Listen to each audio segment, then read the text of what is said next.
Bulletin లో మరో breaking news చూస్తున్నాం. కన్నపల్లి లక్ష్మీ పంప్ హౌస్ పునః ప్రారంభమైంది. కాళేశ్వర లక్ష్మీ పంప్ హౌస్ నుంచి గోదావరి జలాలు ఎత్తిపోతలు మొదలయ్యాయి.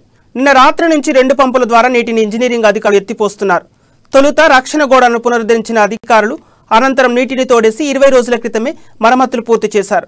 ఇక శనివారం 2 పంపుల ద్వారా ట్రయల్ రన్ నిర్వహించిన అధికారులు ఆదివారం నుండి పూర్తి స్థాయిలో నీటిని గ్రావిటికల్ కెనాల్ ద్వారా అన్నారం బ్యారేజ్లోకి ఎత్తిపోస్తున్నారు. మిగతా పంపుల ద్వారా త్వరలో నీటిని విడుదల చేసేందుకు అధికారులు సన్నాహాలు చేస్తున్నారు.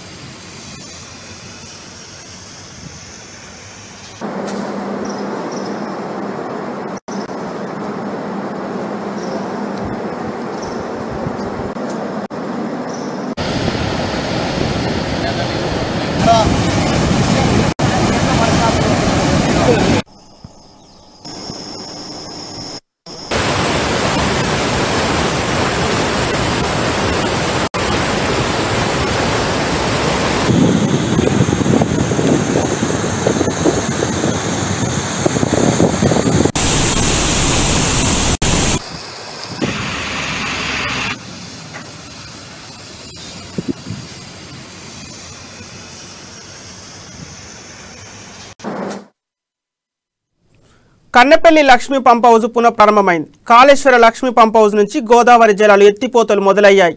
నిన్న రాత్రి నుంచి 2 పంపుల ద్వారా నీటిని ఇంజనీరింగ్ అధికారులు ఎత్తిపోస్తున్నారు. తొలుత రక్షణ గోడను పునరుద్ధరించిన అధికారులు అనంతరం నీటిని తోడేసి 20 రోజుల క్రితమే మరమ్మతులు పూర్తి చేశారు. ఇక శనివారం 2 పంపుల ద్వారా ట్రయల్ రన్ నిర్వహించిన అధికారులు ఆదివారం నుండి పూర్తి స్థాయిలో నీటిని గ్రావిటికల్ కెనాల్ ద్వారా అన్నారం బ్యారేజ్లోకి ఎత్తిపోస్తున్నారు అధికారులు.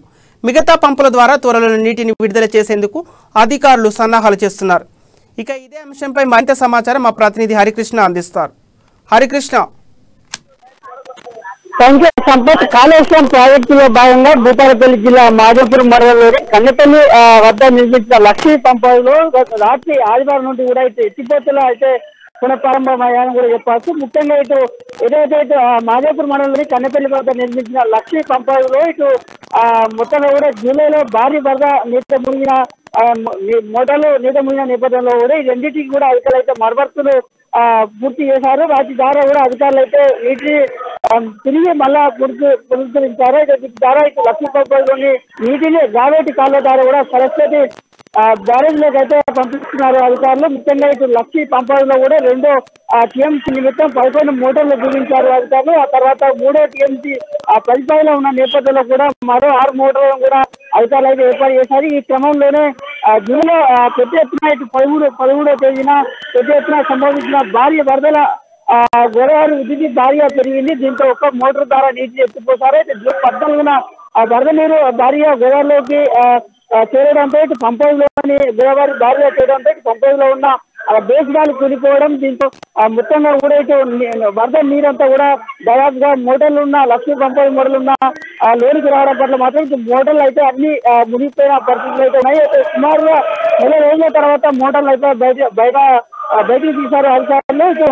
మొత్తంగా కూడా 3వ టీఎంసీకి సంబంధించిన 6 మోటార్లను పూర్తిగా పనికి రాకుండా పోగా 2వ టీఎంసీలోని 11 మోటార్లు అయితే మరమ్మతులు చేపట్టారు అధికారులు. అయితే ఈ క్రమంలోనే రాత్రి 1, 2 నంబర్లు గల సంబంధించిన మోటార్లను కూడా అధికారులు అయితే పునరుద్ధరించారు. ఎత్తిపోట్లను కూడా మోటార్ల ద్వారా నీటిని కూడా ప్రారంభించారు. మొత్తంగా ఈ పంపింగ్ ప్రక్రియను కూడా ఈఎన్సీ వెంకటేశ్వర్లు పర్యవేక్షించారు. మిగతా మోటార్లను కూడా దాదాపుగా వాటిని కూడా రిపేర్ చేసిన తర్వాత కూడా లక్ష్మీ మోటార్ల ద్వారా నీటిని అయితే పునరుద్ధరిస్తామంటూ కూడా చెప్తున్న ప్రశ్న కనబడుతుంది. మొత్తంగా గత కొద్ది రోజుల క్రితం కూడా భారీగా గోదావరిలోకి వరద నీటి రావడం, లక్ష్మీ పంప్ హౌస్ ఉన్న బేస్ వాళ్ళు కూలిపోవడంతో ఈ నీళ్ళన్నీ కూడా ఈ వరదంతా కూడా లక్ష్మీ మోటార్లోకి తెచ్చుకుని రావడం పట్ల ఈ మోటార్లు అయితే నీటిలోనే దాదాపుగా కొన్ని నెలల పాటు కూడా దాదాపుగా 2 నెలల పాటు అయితే నీటిలో ఉన్న నేపథ్యంలో భారీగా అయితే నష్టబాధితులందరూ కూడా ఈ బతకాలంలో అయితే అధికారులు మాట్లాడిన పరిస్థితున్న నేపథ్యంలో ఇప్పుడైతే ఆ నీటిని అయితే తోడేశారు అధికారులు. ఆ లక్ష్మీ పంప్ హౌస్ సంబంధించిన మోటార్లను అయితే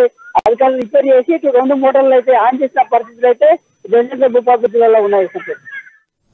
ఓకే, థ్యాంక్ యూ హరికృష్ణ.